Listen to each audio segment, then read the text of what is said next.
Halito, and welcome to Native Chalk Talk, a podcast by natives for all.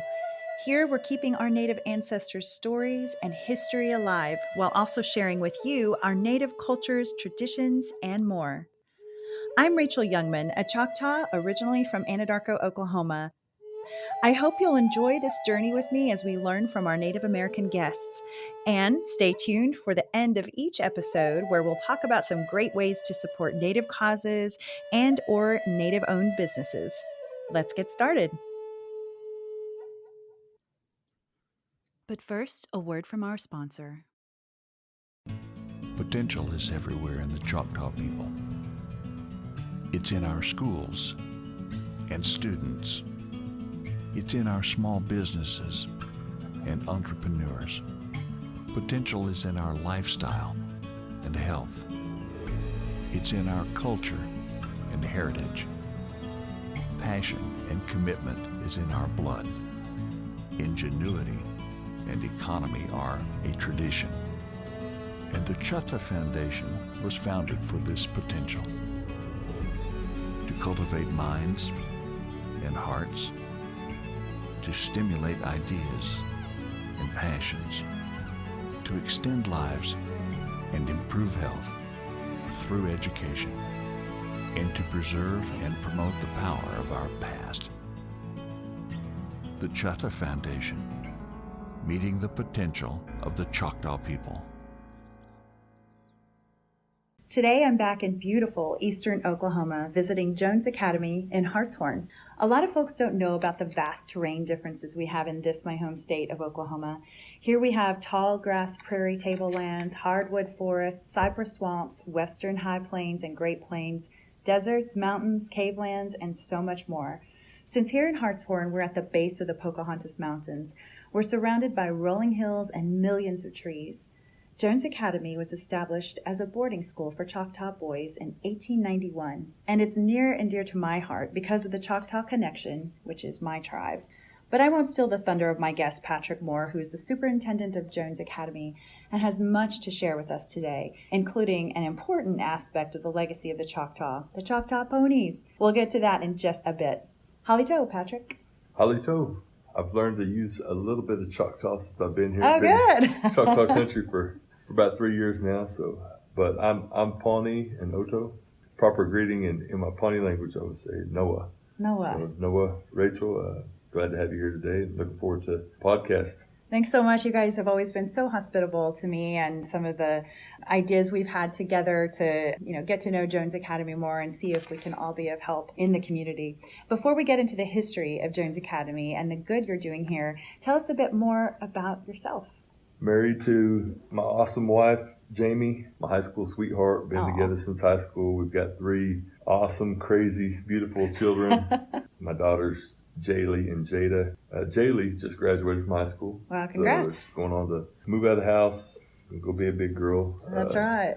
And then we got one, Jada, she's going to be a freshman in high school. And then Payson, our little boy, he's almost 5. So we've got one starting college, one starting high school. Oh my gosh. And one, will be in pre-K, so. Wow. And did they go to school here at Jones Academy when they were younger?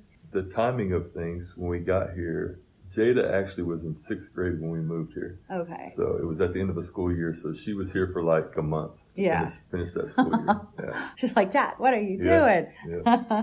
And then will Payson go here, you think? I think we've got such a great academic program with our elementary. I'm looking forward to being able to put him with our teachers here. He probably needs to be close to Dad too. Yeah. So. Well, and he can't get away with anything, right? Yeah. Isn't that how it always goes when your dad's the superintendent? Yeah. Well, something I've loved about you and your family is that you're always together. You all live on campus at Jones Academy, and your wife is incredibly supportive. And I shouldn't just say supportive, your team. She's involved in so many aspects of Jones events and is like the mama bear over the kids at Jones too. Where were you raised? So I was raised in small town Oklahoma, Pawnee, Oklahoma. Lived up a little bit north of there in Ponca City when I was a boy. My parents, they had me in high school and both working a lot, so I spent a lot of time with my grandparents there in Pawnee. We lived in a little, Indian housing addition there in Pawnee where I had a lot of family that lived in that area. So I had an aunt right next door for a long time. Then my grandparents lived just right down the street. So spent a lot of time early on with my family. I was just kind of raised around all my family there in Pawnee. It's nice to have that tribe around you, if you will. Yeah. You've had multiple roles over the years in various boarding schools, right? Yeah. So, or Native American schools, I should say. Right. So pretty much all of my professional career has been in Native education and in the boarding school setting, except for the one school year I spent at Meskwaki Settlement School up in Tama, Iowa, which that's a tribally controlled school with the Choctaw Nation up there in Tama. But it's a day school, so they don't have the dorms, they don't have the residential. Other than that, my 10 years at Riverside, of course, the dorms there, and then the last 3 going on 4 years here at Jones Academy. Like I was saying, with going on about 15 years of experience in the residential school setting and tribal school setting, I've worked in a lot of different roles. Actually, my first job that I had when I was in Tahlequah, finished up my degree, doing my last semester of intern teaching. So I was working, doing my internship at Sequoia High School, and then they had hired me the second semester as a para, so I was kind of like a sub and everything. But during that time too, I was working at the Job Corps there in Tahlequah, working in the dorms. So it's kind of like an on call, come in just whenever. Worked a lot of graveyard shifts there, and so I had some dorm experience. And then my first teaching job was at Riverside.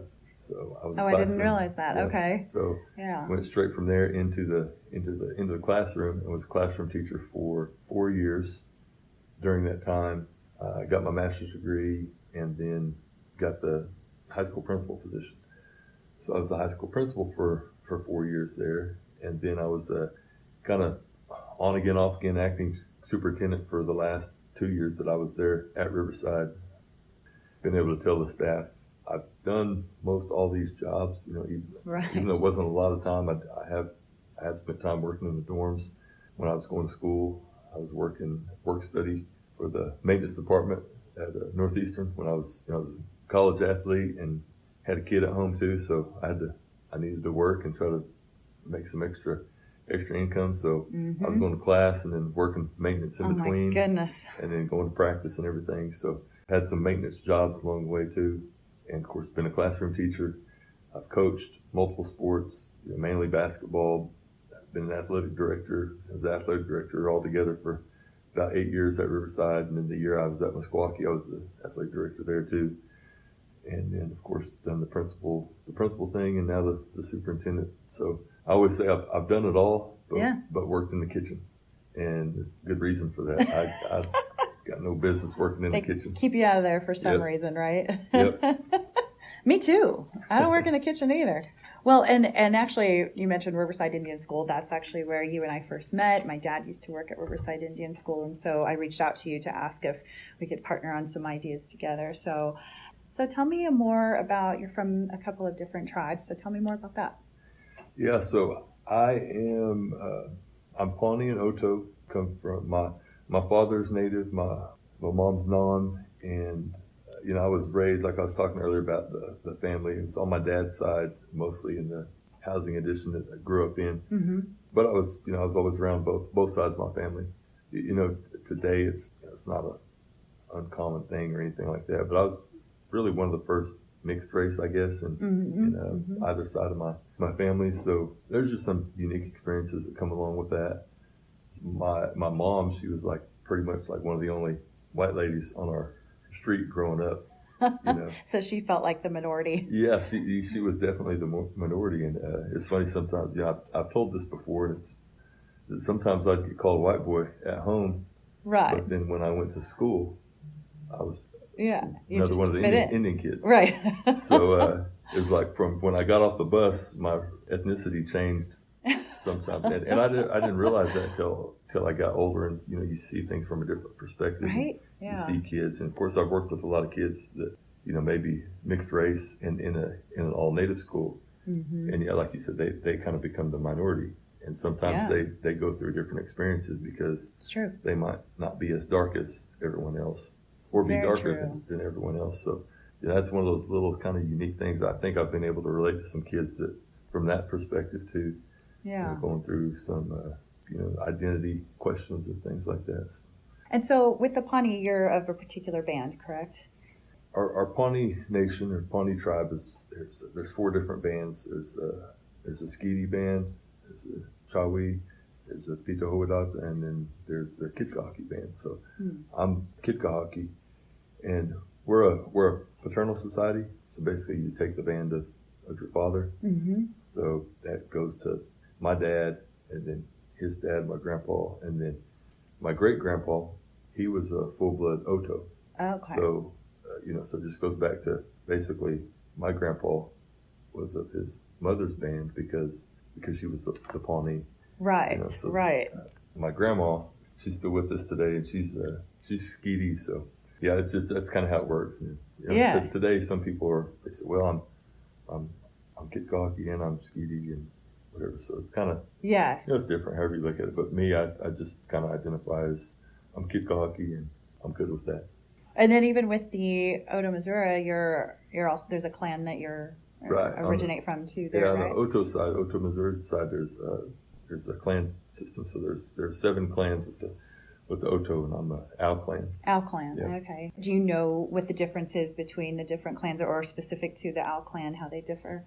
There's some differences within each clan, just like there is with the bands, and it's common with all different tribes. But one of the kind of little unique things is, and a lot of tribes have like different beliefs about owls, maybe. Mm-hmm. I know even like in Southwest Oklahoma, being down there, times there's different tribes that have these different beliefs about owls, and a lot of times it's the owls are bad messengers. White owls of death. Yeah, so Pawnees have that too, but then I'm Owl Clan. So you've got like a friction between the two, right?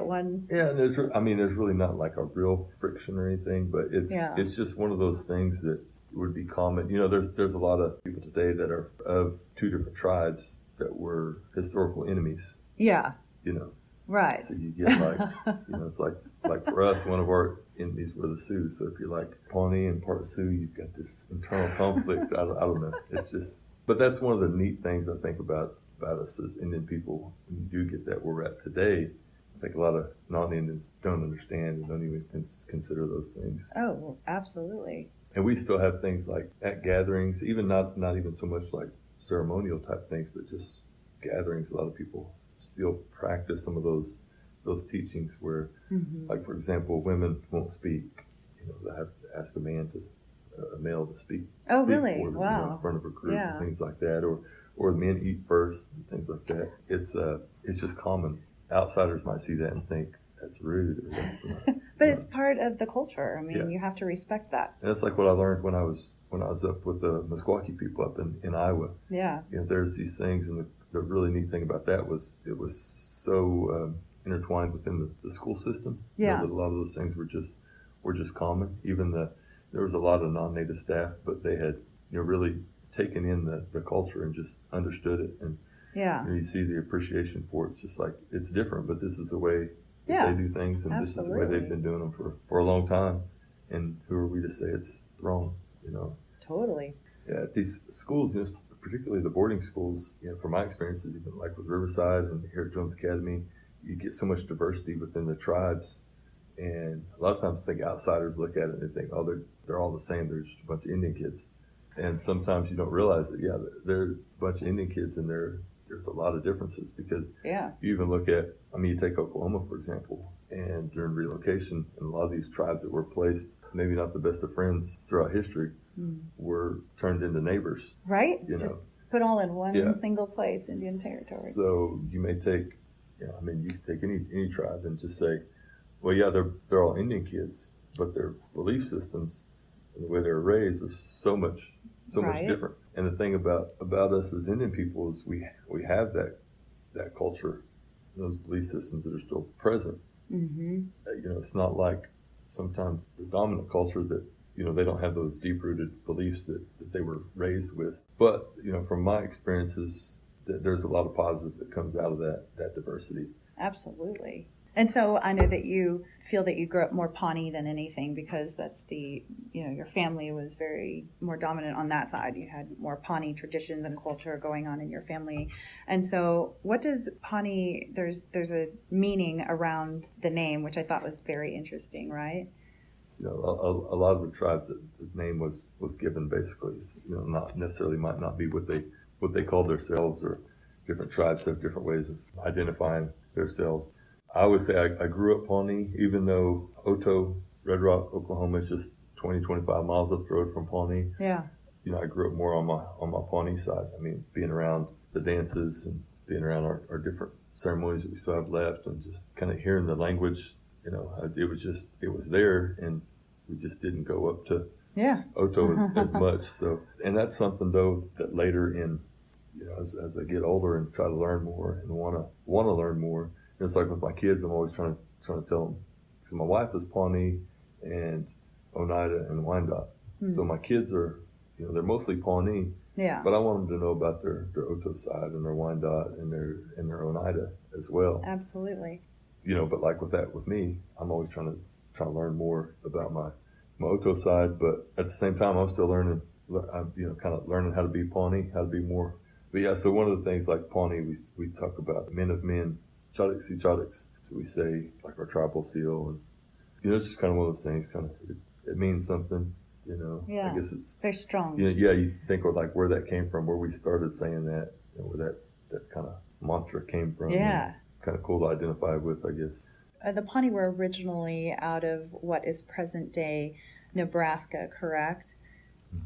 And then I was reading that the language is from the Caddoan language. And do you speak Pawnee? I speak a little bit. I know words, trying to get better at phrases and stuff. Yeah. Right now, that's been one of the things, really right now, I've tried to really find as many resources as I can, tried to make a personal commitment to that. There's some really good work going on right now with our tribe. We've got some linguists, Pawnee men. It seems, I don't want to speak from them, for them, but it seems like they've made it a kind of a personal mission to save our language, not only save it, but revive it. So there's some really exciting work going on right now. And they're men, they're young guys, they're younger than me, and I kind of get frustrated sometimes where I hear people still, even today, they talk about, well, these boys, these young men, they're doing, and they both got their master's degrees in linguistics, and they also work for other tribes. One of them is my uncle, actually. He's younger. And we grew up, one of his brothers, same age as me, and we grew up just knowing each other as brothers. But on our Oto side, we're related on our Oto side. Okay. He's actually my uncle. Yeah. But yeah, they're doing some really, really neat work. I was just home over the 4th for our Pawnee homecoming, and I guess it was really uplifting to kind of feel the energy around it. I think that there was some people, even at our dances, I heard our language used a little bit more from some of the ones that were speaking.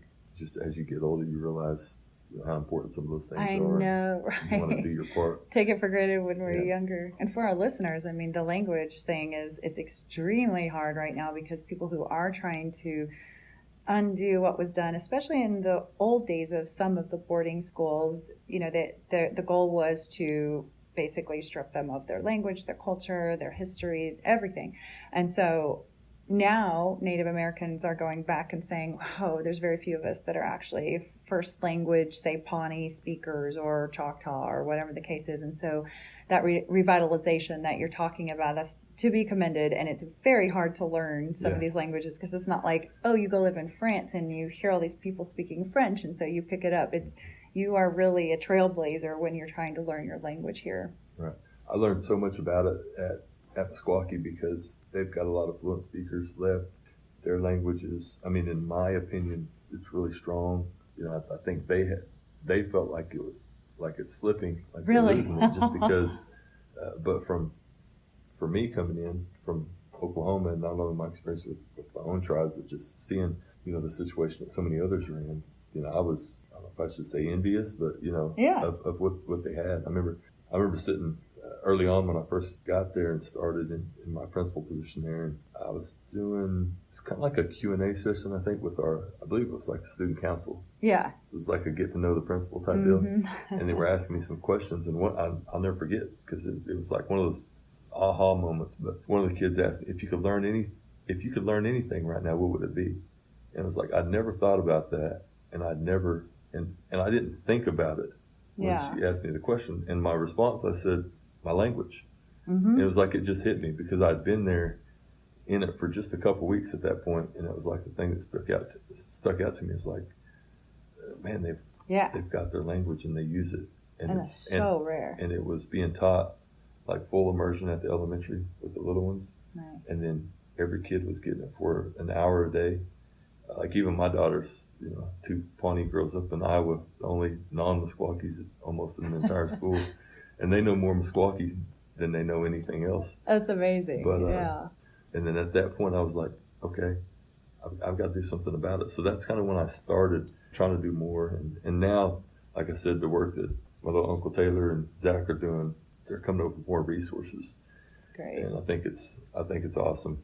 And it's just one of those things, kind of like one of those personal goals that I want to be able to help with that preservation effort. It's a gift you give yourself and your ancestors, I think. Well, and there's a particular dance that y'all do, which I think is very interesting. Would you tell us more about that? Basically the dance that I do, or the category that I dance in, is the Southern Straight Dance. Kind of how it's termed in the in the powwow world and things like that. Yeah.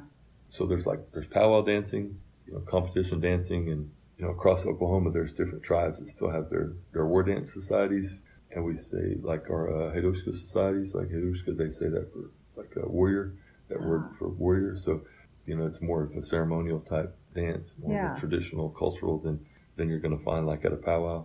And within the Pawnees, we have one of our oldest ceremonies that we still have that we practice is our Kitkahaki dance, and it comes from our Kitkahaki people, that Kitkahaki band. Mm. I don't know. In my view, it's real simple. It's a pretty simple ceremony, but there's a lot to it. There's a lot of rules to it and ways to go about it. But I guess the simple part of it is it goes back to the days of kind of like a spiritual, religious, however you want to define that, practice to like in the spring and in the fall. Like in the spring, for a good harvest and a good. It's kind of related, like they say, when the first thunder comes, it's kind of a signal that we start gathering, get things ready, so cool. Have our dance, and of course it's a condensed version of what they did way back, when the Pawnees were still in the present day Nebraska area and things like that. But I think the approach we take today, is just you hear the saying a lot of times. They say we can't do things just like those old folks did, but we just do the best we can. Do the best you can. Yeah, it's one of those things I always look forward to. There's different positions and things with that, and it's the dancers, and then there's cooks that are real important to that, and then the chiefs play a role, and then our singers, and just it takes a lot of people to help out and make it happen.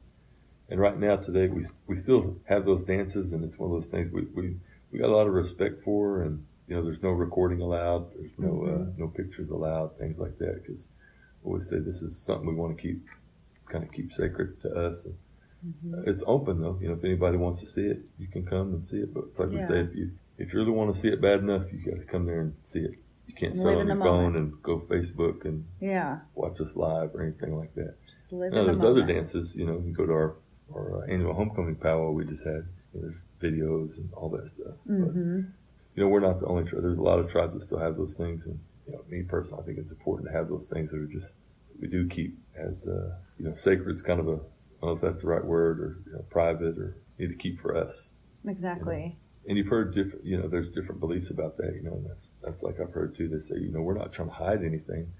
It's open. You can come see it. Non-Indians want to come see it, or even like with us, even non-Pawnees, because sometimes like with our Kitkahaki dance, there's even Pawnees that think, oh, that's those Kitkahakis. They don't. It's just for them. It's not. It's for all of our Pawnee people. But even in recent years, it's kind of been opened up to other tribes. That's great. So I think it's a good thing to be able to share those things.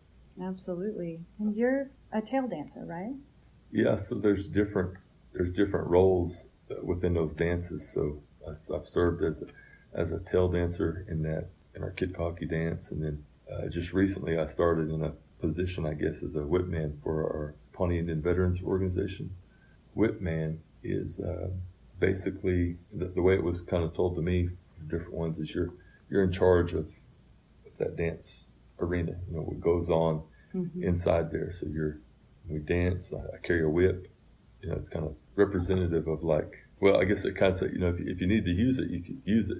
But they say like there's just certain things you have to do. It basically symbolizes the leadership of the the dance or yeah, something? it's kind of, you're just in charge. I mean, there's certain protocols and certain ways that you're supposed to kind of manage, I guess, the arena and the dancers, and it's not like you're to be mean out there or anything like that. It's just right. You're in charge. For example, like one of our cultural leaders in the tribe had explained to me, like, if you're out there and you're dancing and there might be a dog run across out there, you can use that. Yeah. And it kind of symbolizes, one of the other stories I heard is it's a symbol too from like, because like we talked about that war dance, and that's where the dance comes from. Like when they would be out on war parties or like hunting parties, on horseback, and they would get tired. You might see somebody like dozing off on their horse. Well, you could use that whip. Get back to it. Wake them up. Right. So. Interesting. But yeah, that's something I didn't know. But and a lot of different tribes have that kind of role within their dances. To me, it's something that's important to me. I take it serious. And it's an honor too, because to me, it's like, it's more than just right there that day of the dance. It's kind of how you go about your everyday walk of life. If I'm out messing up, being not being a good person and things like that, then when we get to our dances and stuff, people might, I don't want to listen to him. How he is. Try to be respectful. Try to be an honorable person, and then you won't have people respect that. Oh, he's our whipmate. He's in charge. We need to do things absolutely right. So it's kind of an important role. Absolutely. But there's a lot of, like I said, there's a lot of important roles from the cooks and the singers, and even the ones that just are there in attendance, to the ones that pray, the elders and the chiefs that are there to pray and things like that. There's everything about it to me is important. Yeah, so. Every role. And then do your kids like to dance as well? They like to dance, all of them, and I've never really pushed them. My oldest, she doesn't dance very much. My younger daughter, Jada, she likes to dance. And then Payson, my little boy, he just likes to move. So he's a powerhouse. So he likes to get after just about whatever. You can definitely do that. So your grandpa went to a Pawnee industrial boarding school, right? Right. So my grandpa, Pete Moore Sr., he was a boarding school kid. Went to the Pawnee Industrial School. There was back in the time where there were, I don't even know the numbers. I've been, with everything around the boarding school stuff, been seeing these lists out on social media.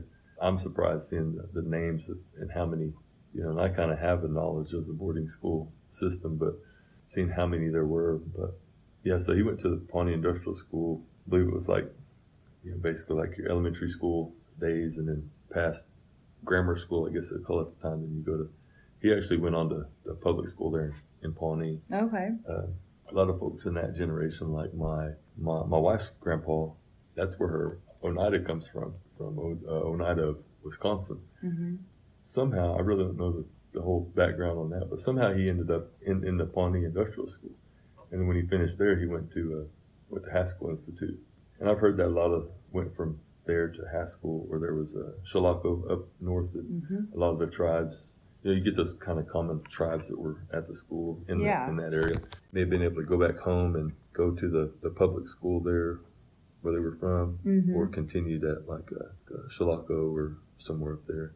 Yeah, and it looks like Pawnee Industrial Boarding School was established in 1878 to teach girls how to sew and boys how to farm. Typical for most boarding schools at the time, the kids also kept with the building operations and grounds such as laundry, housekeeping, cleaning, and meal preparation.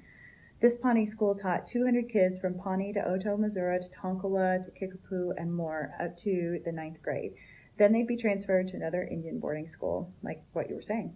Interesting fact, the school has been termed gravy because of the chipped beef gravy that was often served at breakfast. In recent years, there were even gravy reunions where alumni would get together. The school was closed in 1958, and some of the buildings from campus still remain. And so it's interesting that your grandpa and great-grandpa went to boarding schools, and here you have been a part of multiple Native boarding schools over the years. Well, and yeah, we used to hear that gravy. They call it Gravy U. And for a long time, that's right. You would hear gravy school or Gravy U, and I remember, being out of school, maybe middle school age or something like that, finally making that connection. Oh, that's the old Indian school, the Pawnee Industrial School. That's what they're talking about. Then you hear that story because they always ate gravy, I guess. So yeah, it sounds like, you look at the pictures from the reunions, and it looks like it's a bonding experience. I can remember being a real young boy when they had the gravy school reunions and going with my grandpa. So I don't remember much about it, but I remember one time going. It was in the old gymnasium. There's still a gym, and it was used up for a long time. I played a lot of basketball in that gym growing up, but that's where they had the Gravy U reunion. That was, man, I must have been 6-7 years old at the time or something. Yeah. So. Oh, that's so interesting, though. And, when I think about my great-grandmother, she went to a boarding school where she had a great experience. She came back, many years later telling us about it and how she made friends there. And I want to make a quick disclaimer. There's a lot of good information out there today about the Native American boarding schools that were opened starting in 1879 when some white folks attempted to colonize the Indians and basically wipe out their entire culture, traditions, and language. And what followed truly was atrocious. Children were ripped from their families and abused in many ways, and some would call this a cultural genocide. However, there were Native boarding schools that even exist today, and it's a very different environment than previous years. Now Native American children can come to the schools by choice to continue learning their culture and traditions and language. I mean, talk about a 180. There are major misconceptions out there about the remaining boarding schools today, so it's important for us to all educate ourselves and understand that the schools today are far different and are crucial in keeping Native language and culture alive. And then Jones Academy falls into a different category altogether in its history, so tell us about that.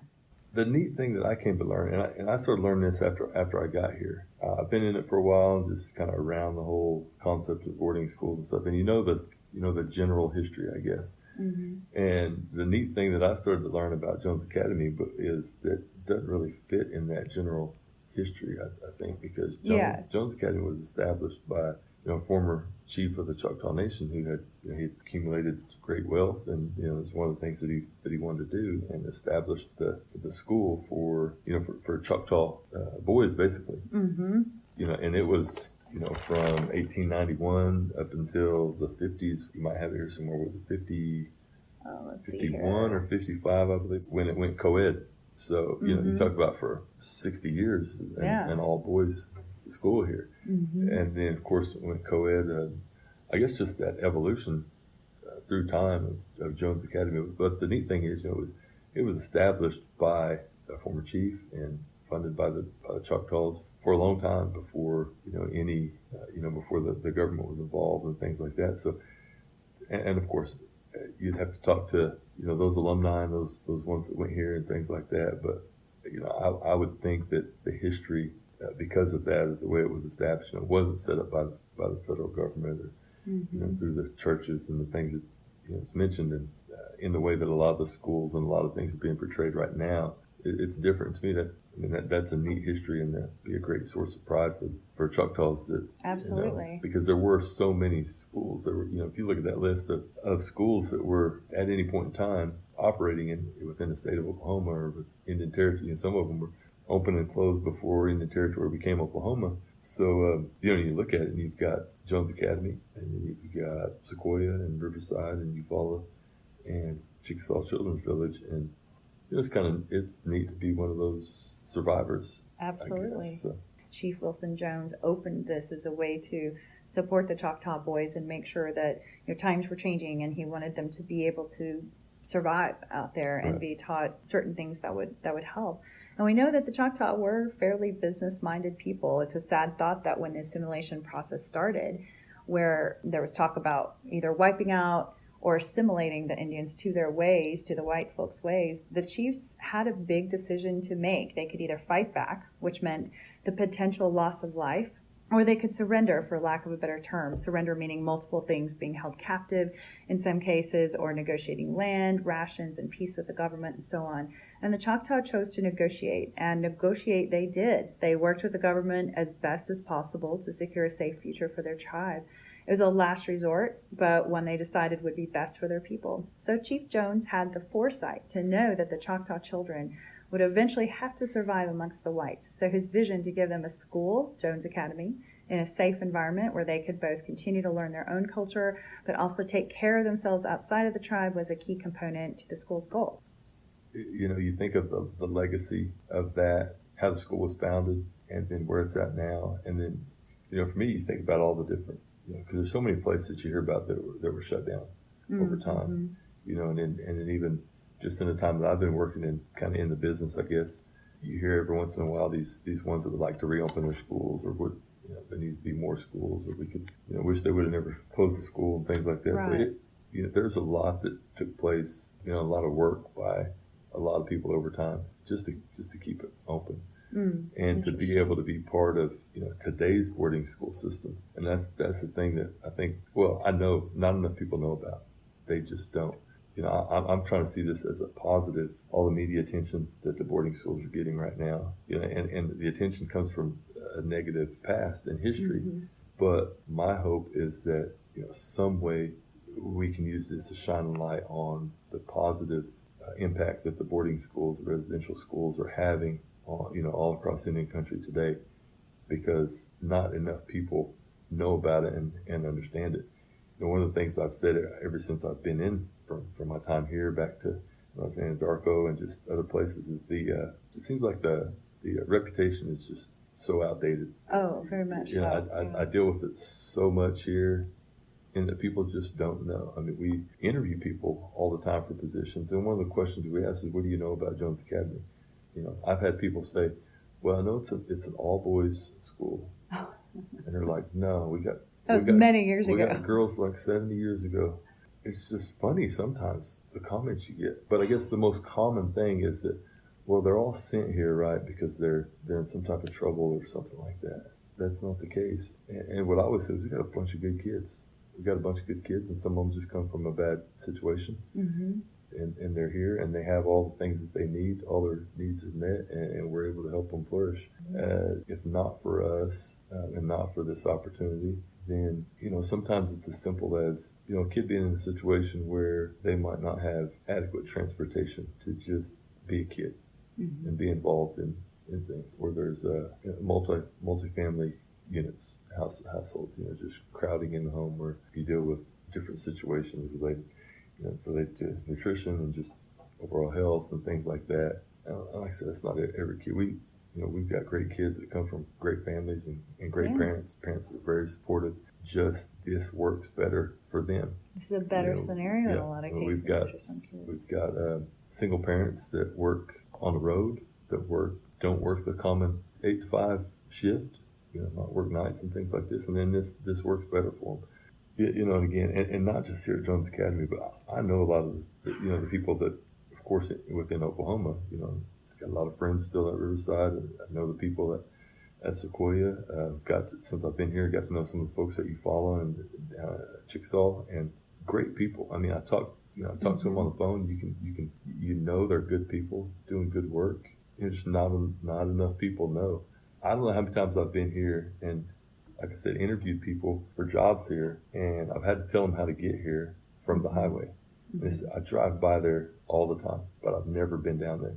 And they come here and they say, it's beautiful out here. Oh, it's gorgeous. I never knew it looked like this. The campus is so big. I didn't think it. And I was like, what do they expect? It to be all junky and trashy? Choctaw take care of their people. But it's, and people that have lived here their whole life. Really? And have never been here. Or when you get into the conversation sometimes with people and you tell them, they might say, out-of-state kids. And they're like, out-of-state kids? Thought they were all Choctaw kids. No, we've got that's kids also a misconception. We have right? kids from, I think of course, COVID redirected things last school year, but previous school year, I think we had kids from 12 different states. Wow. And like over 20 tribes represented too. Wow.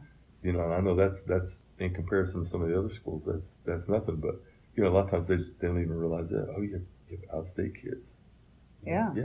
And we're flying these kids home for the holidays and flying them back in, and we go pick up first graders from the airport and fly with them and things like that. And they're like, what? And just that whole concept of it is just, and then they're like, well, do you have people that stay with them?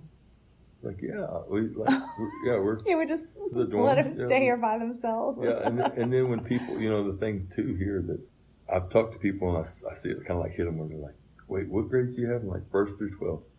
You have first graders? Yeah, we have first graders. They're like, stay in the dorms? Mm-hmm. That's one of the things I always say.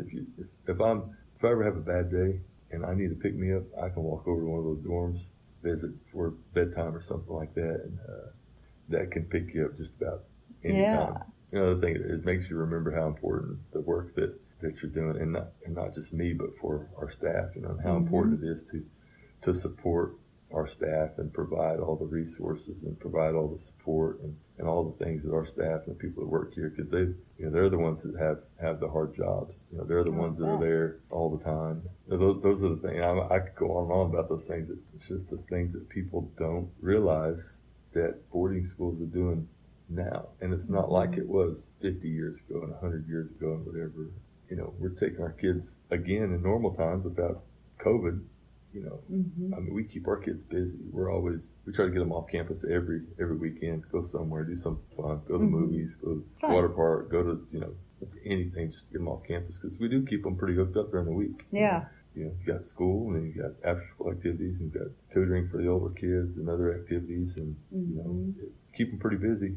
But, we get to provide a lot of opportunities that they probably wouldn't get if not for.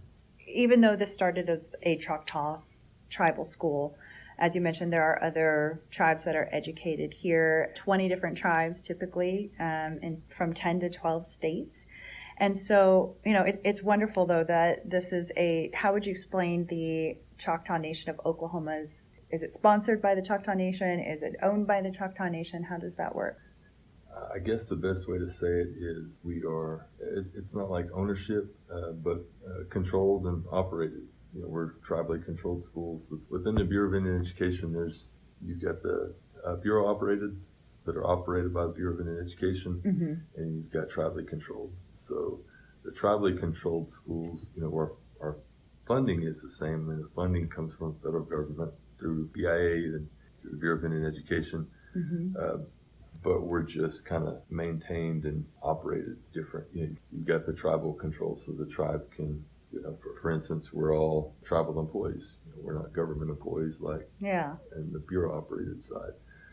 So, we have to meet like the same requirements for Bureau school employees, but then you've got the Choctaw tribal HR side of things too that we have to follow. So it's just a unique thing, and that's another thing that people don't understand is just how the school works. All Bureau schools you have to be accredited with the state, so with the State Department of Education within the state that you reside. So we go through accreditation every year with the Oklahoma State Department of Education. People just don't realize that. They think, well, are you a private school? Is it a charter school? Is it what is it? And it's like, well, we're a Bureau tribally controlled school, and we're accredited with the State Department. And the Bureau schools alone are unique, but then even Jones Academy, I think we may be the only site that there is a school and a peripheral dormitory.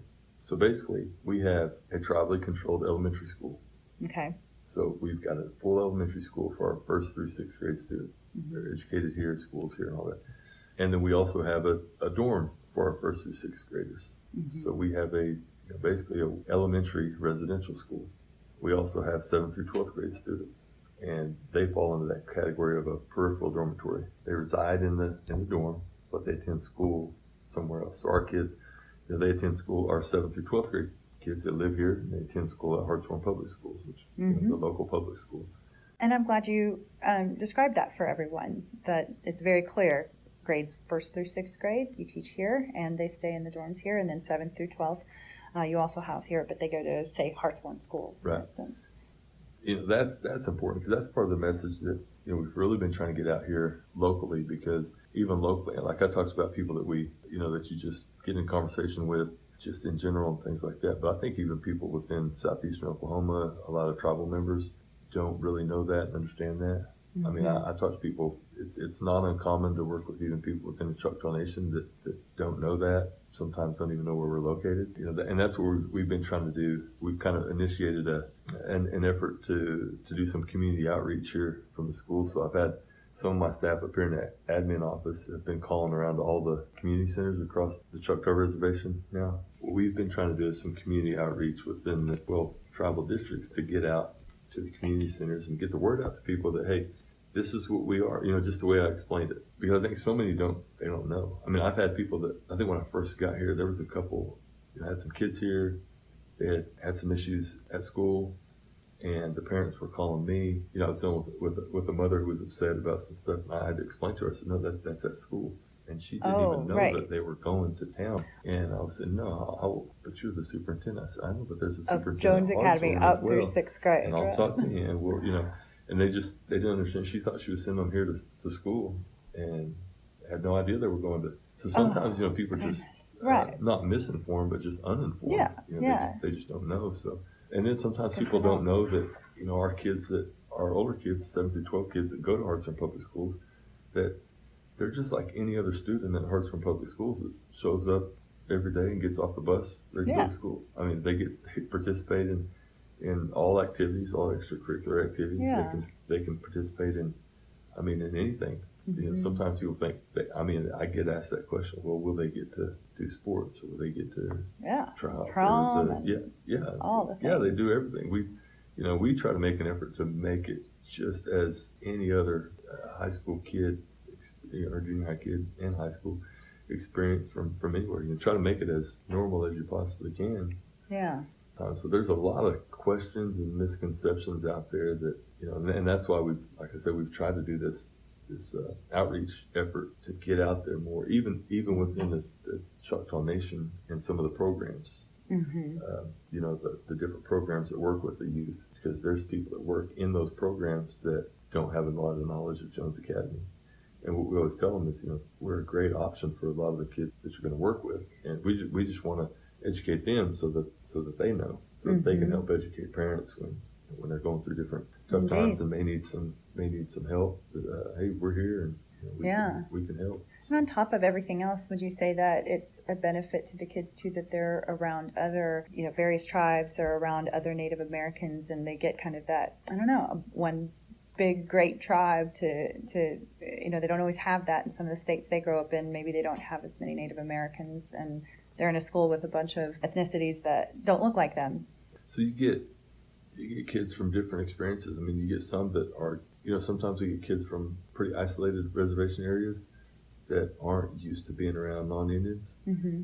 And there's an adjustment period for them when they come here and start going to school, because they may have been in a school system where it was a predominantly Native population. Yeah. And when they start going to the public school, that's a little bit different. So and the staff's different. So there's a little bit of an adjustment period. But then we have some too, the other end of the spectrum. We have those kids that have been in this situation where they were the extreme minority. Right. And they come here, and then there's that level of comfort that, here in the living situation in the dorms, they're all the same. And then they go to school, and they've got it's really like their family with them. I bet. Because that's common at any, that's not just here. I think that's a common boarding school thing. Sure. You become family. You live with somebody. A lot of our kids, we've got kids that'll be here from first grade, and they'll graduate. They're going to spend those 12 years with their Jones family more than they are. You're spending the better part of the year, 9-10 months out of the year for 12 years of your life. So this becomes their home. This becomes their family. That's what I tell our staff. We like our staff, and I've tried to explain it to other school staffs too. So we're different than normal schools. We work where they live. Mm-hmm. You go to work every day, and you go home, and they go home, and all that stuff. You come to work where they live. This is their home. You take care of it, and you just have to treat it a little bit different. And of course, in my situation, I live where I work and work where I live, and all that stuff. All the things for you and your whole family. Yep. Well, I was here during a 5K that y'all did a few years ago for Halloween, and such a fun time. They loved it, and it did feel like that there was a sense of community and family, not only just within the kids themselves, but also with the staff. Anything from people who do the cooking to superintendent to wife of the superintendent, teachers. It was a great time. And that was one of the things that we came up with to try to get more community involvement out here. That's one of the things that I've tried to do since I've been here at Jones, and with the community and the school at Hartshorne, is our doors are always open. That's great. We come out and see our kids, but when we have those events like that, like the 5K was great. We had I think that first one that you came to, we had a baby. I want to say Payson was really 80 to 100 runners. Wow. 80 something maybe signed up that came up. It's like there's like 80 people that came out here for the run, and probably would have never came out here if it wasn't for that run. I had a great time. And you get you get so much positive feedback from people. You know, they see our campus and they get to interact with their kids and with their staff, and you know, so many times it's just it's like there's kind of surprise, or it's not what they expected or whatever. But you know, pleasantly surprised. Yeah, that's what I'm saying. And we continue to try to do more of that. Of course, again, last year COVID shut us down to where we couldn't have anybody on campus for anything. But really looking forward to, hopefully things are going to get cleared up soon so we can get back to for sure home stretch. Not only the visitors, but the kids like it too. Yeah. You know, I mean, we had like even like the school staff. You know, some of the school staff came out, like the coaches and teachers and stuff, for that, and just for the kids to be like, hey, my English teacher out here, like, was here where running I live. with me. It's literally like if they were to do a home visit and show But up. I love that. So yeah, I think it's great for our kids to see the community out here. And the kids must each have their CDIB or certificate degree of Indian blood to attend, correct? Right. So it's the way the policy reads from the CFR. You know, there's a code of federal regulations for Indians, and there's an Indian schools piece there, and yeah, it's basically for funding. You've got to be either an enrolled member of a tribe or show at least, be able to prove at least 1/4 degree of Indian blood. Okay. And then as far as your campus here, it's a beautiful campus, like you said, set in these rolling hills of millions of trees. And so you have this elementary academic facility, which 40,000 square feet. But there's something interesting about the significance of the design, right? The curved corridors, and which symbolizes the circle of education. What other items would you say are significant? I've been here for 3 years. I've heard the stories of, the different symbolisms that were put into the design of the building and everything. I know there was a lot of work done there, and I've seen it at other sites as well. I think there's a lot of significance in that when the tribes and the local tribes, because I'm thinking of the other schools that I've seen go up just in the last 15 years or so that I've been working in.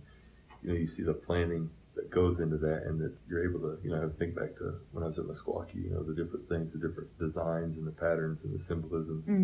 It's just that whole effort to, to be immersed in your culture. It's kind of like a language. You talked about the language. It's hard to learn it if you're not, if it's not conversational and you're not in it and things like that. So For sure. I think it's really important to have those things. But, really just throughout our campus, like you said, we've got a beautiful campus. I mean, we're sitting on about close to 700 acres. I think it's about 680 plus acres. Probably came in today. They're cutting our hay pastures right now. Yeah, you can see they got hay bales going in. We've got a lot of pasture land. Our actual campus, the school campus, takes up about 100 acres of that. So wow, we've got the pasture land, and then we've got a nice pond down there. Well, some call it a lake. It's a big pond. It's a good fishing pond. Nice. Because our kids, during the fall and the springtime when the weather's nice, we really do use that a lot. One of the exciting projects we got going on right now is we had a donation to our foundation, and it's kind of an open donation, whatever we seem fit to spend those funds on. And we want to get a pavilion built down there and get like electricity and some facilities, restroom facilities and things like that. Because it's like I said, it's all fun and games. Just take 20 elementary kids down there, and 5 minutes in, somebody's got to use the restroom. Of course. And you got to go drive all the way back to campus. It's about a half mile. Oh my goodness. Try to get some facilities out there, restroom, get electricity so we Makes get some sense. lights up, things like that, and be able to use it more, because we use it a lot. But like I said, we could do more once we get that. But we got we got that facility down there, the pond, and then we've got a little stickball field out kind of next to the softball field, and really looking to expand on some of those facilities. Hopefully we can expand. And then we've got our horse pastures, where we got our Choctaw ponies at. So. And as you know, I am just beaming to talk about the Choctaw ponies. We just came from visiting with Francine Lockbray, who raised a lot of those Choctaw ponies, and she told me which ones to say hello to if we get to go out there and see them. So tell me more about how you're raising and taking care of these beauties. Before I got here, there was horses. They had about 16, 17 head of horses, and there was cattle, and then of course our pigs. We've got our pig program too, where we raise show pigs, and our kids compete, go to stock shows, and that's been a really successful program for Jones Academy for a long time. It's kind of our flagship program.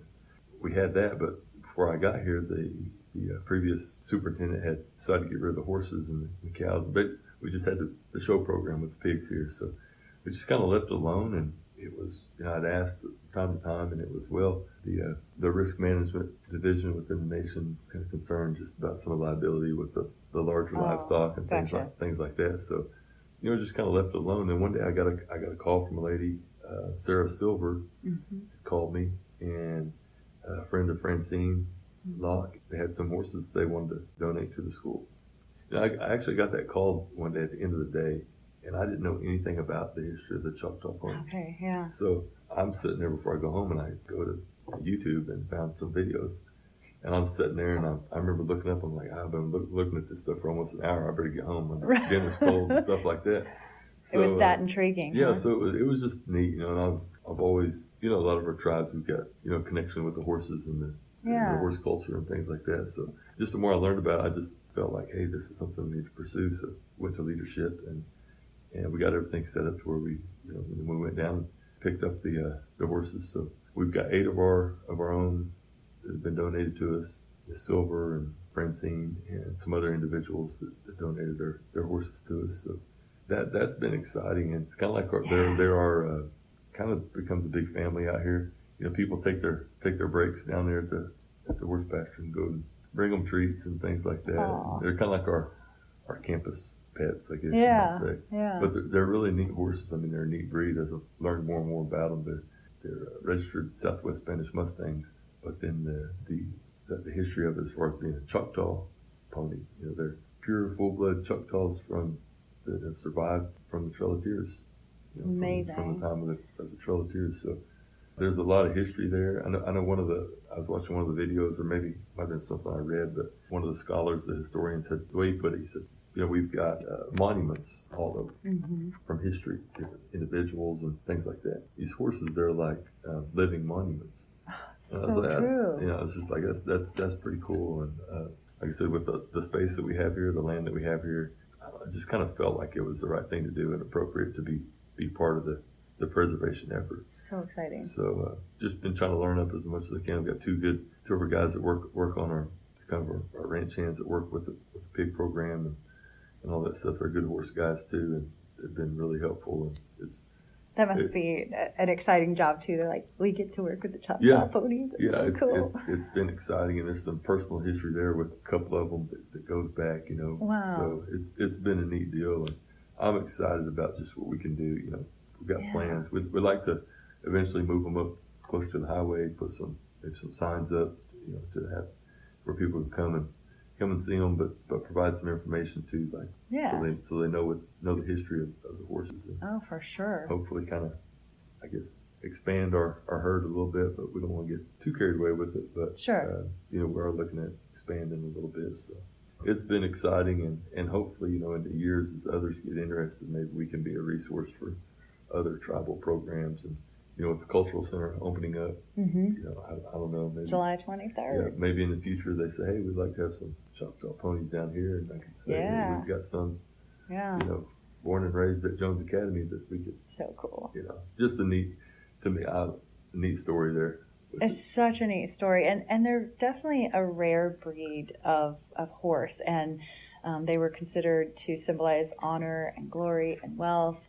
And so they're kind of sacred to the Choctaw people as well. But something that I learned from Francine today is that they're very strong. They're smaller than, as you know, even better than I do because you're around them, but they're smaller than some of the typical horses. They're not, when you think pony, you don't think like Shetland pony. They're not that small, but they were bred by the Choctaw to be very gentle because they would have their kids trained they'd strap their kids to the horse, at like a year old, and that's how they would teach them to ride the horse. I'm like, you would have to have a very gentle horse in order to be able to do that. So I'm really in awe of these rare and graceful horses. And so how can we support your efforts for the Choctaw ponies and for Jones Academy? So we have a foundation, the Jones Academy Foundation, that it's really a pretty simple process to make a contribution to the foundation. I think there's a link on our website at jonesacademy.org. And the thing about our foundation is every dollar that is donated to our foundation is matched by the tribe. It's great. So, and we're really able to do a lot with that. We do a lot of our evening enrichment activities for our kids. There's just a lot of things that you're funded for, but there's funding stipulations on it with your money that comes from the government funds, basically. And then the other thing is you're basically funded to run a basic program. You're funded to meet the basic needs of the students. So when you look at things like going and buying Halloween costumes for the little ones, Right. like I mentioned, sometimes some of the incentive award trips that we do, sometimes academic related, sometimes just behavior related, sometimes it's just citizenship stuff from the dorms. That the different dorms have their different systems of maybe point systems and things like that. Even if it's just a best rooms dinner. Yeah. If you win the best rooms that week, you get to go to McAllister for dinner. Oh with yeah, staff, and some sweet tea. Like yeah. But we also do a portion of our stock show program is funded with that. We'll probably get more into when we look at expanding with the horses as well. But just there's a lot of things. I mean, there's things like we have kids that lose teeth. The tooth fairy needs to come for them too. So That's right. there's just so many things that happen. Birthday. Yeah. When they have birthdays, get a birthday gift. That's right. Clothing needs, just general clothing needs. Kids grow. Yes, they do. Kids hit these growing spurts, and they might show up in August with all these nice clothes and stuff, and you hit December, and it's like they can't fit anything that they came with. Kids go through shoe sizes. So true. and a lot of times, parents are able to provide those things, but sometimes they're not, and we like to be able to provide those things. Absolutely. The other thing, like I mentioned too, that all of our 7th through 12th grade kids that go to Hartshorne, if they're going to participate in any activities, if they, like right now, we've got boys here that are here for football practice. We're going to have to get their football cleats. True. We have to get their, the other equipment that it takes to be just like any other parent that's there. Except there's 180 has of to them. provide those kids. Yeah, and there's just a lot of different needs that come up. So, that was a great thing that was established, I think about 12, 13 years ago, maybe. We do that, but then at the same time, that foundation allows us to provide a scholarship for all of our graduates, and we've actually increased that scholarship amount in the last couple of years because of the amount of funding that we get in the foundation. So, like right now, any graduate from I think started last school year. Any graduate that graduated from last school year on is eligible for $1,500 a semester, so $3,000 a year. There's some requirements, so you've got to be continuously enrolled, pass all your classes and all that stuff. But if you graduate, go right into college, or it's even set up for like a trade school. Great. But if you graduate, go into college, fill everything out. You're eligible for that $1,500 a semester until you finish your bachelor's degree. Great. And then if you continue on, there's some things there for like a deferment year. Things happen, life happens, and you just sit out a year. But you got to stay continuous. Yeah. You can't sit out 5 years and then decide to go back. And I think it's a 1 year deferment, and then you either come back or you kind of give up that. But yeah, that's really important. And then again, with the foundation, you talk about seniors. I just went through it with my own. It's senior expenses. You got senior pictures. It's so you've got expensive. class ring. You've got all those things. So, again, we're providing all those things for our kids. So, that's the thing too about the foundation is there's so many people that make payroll contributions across the Choctaw Nation that goes into that, and you don't know all those people. I don't know who they are. It's not like I get a list of who they are or anything. Yeah. But it would be so nice to be able to just go around and shake their hands and say thank you. This is without you and a lot of other people like you, there's so many things we wouldn't be able to do for the kids. So if there are any listeners out there that have contributed to Jones Academy, a big thank you from Patrick Moore. Big thank you from the kids and from our staff and myself. And another thing that I would say is if you do donate and you're ever in the area, come see us. Yeah. Even if you don't come see us, but if you do, and if you ever want to see those kids that your donation is going to, stop by and see us anytime. Absolutely. And I'll be sure to include the Jones Academy info on the Native Choctaw Facebook page as well. And I urge my listeners to consider supporting the kids of Jones Academy. I know some companies like the one I work for has kindly donated. So whether from yourself in any amount or by sharing the information with others or your work or wherever, certainly an important cause. So please consider that opportunity. Yakoki Patrick for your time today. And now I'm off to go spend the rest of my time here with the Choctaw ponies. All right. Thank you.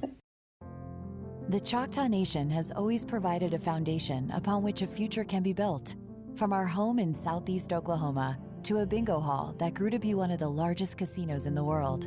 Today's summer school programs lay the groundwork for a love of learning. Small business programs support local economies. And with over 10,000 jobs created, Choctaw offers financial stability to tribal members and our neighbors. Together we build success, because together we're more. Thanks for listening to Native Chalk Talk. Be sure to join our community on Facebook, Instagram, Twitter, and LinkedIn. Simply search for Native Chalk Talk. That's Native, CHOCTALK. And check us out at nativechalktalk.com. Stay tuned for the next episode. You're going to love it. Yakoki. Thank you, my friends.